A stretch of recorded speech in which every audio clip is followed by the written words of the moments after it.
Je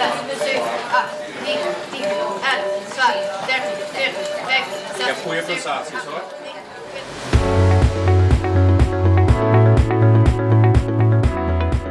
O evento que nós temos hoje está open dag, na onde jovens rond de Aruba por bini e wak diferente trabalho que tem no hospital, sim de diferentes disciplinas que tem, não por papel que trabalhador e também por raia demonstrações de diferentes coisas que o trabalhador está fazendo. Por exemplo, nós temos reanimação, com paquetes, treze infus de braço over de corpo humano, tem diferentes coisas interessantes no país e também não por tour de diferentes departamentos. Nós temos radiologia, nós temos revalidação e o que está do meio, que vai mostrar a jovem que está no trabalho.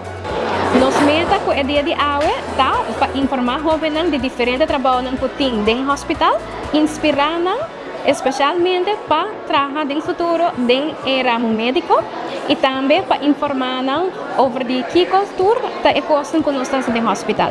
Me quero agradecer todo o departamento que aduna aporte na ideia de hoje, todo o colega que trabalha arriba parte do projeto aqui e também me quero agradecer todo o jovem para dar tempo e maior também para atrair jovens para assegurar bom futuro de manhã para Aruba e também para nosso hospital. Aqui na Hauha Academy nós oferecemos diferentes cursos, diferentes training, especialização também em enfermaria. Bijvoorbeeld, ze hebben basisverpleegkundige, aqui na Aruba é verpleegkundige especializado, dus we studeren bijvoorbeeld OK-verpleegkundige, dialyse, diabetesverpleegkundige, endoscopie. Assim, we podemos mencionar diferentes trajectos que da government via Hauha Academy.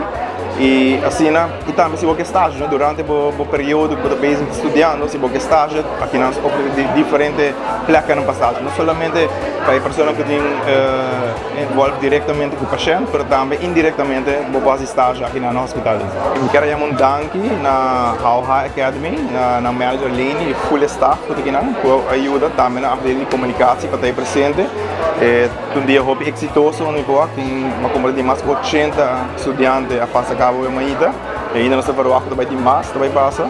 Então, danke na e espera o dia aqui por inspirar e assim motivar muito para poder estudar em richting, em ramo também de enfermeria, de especialização, eigenlijk de cuido.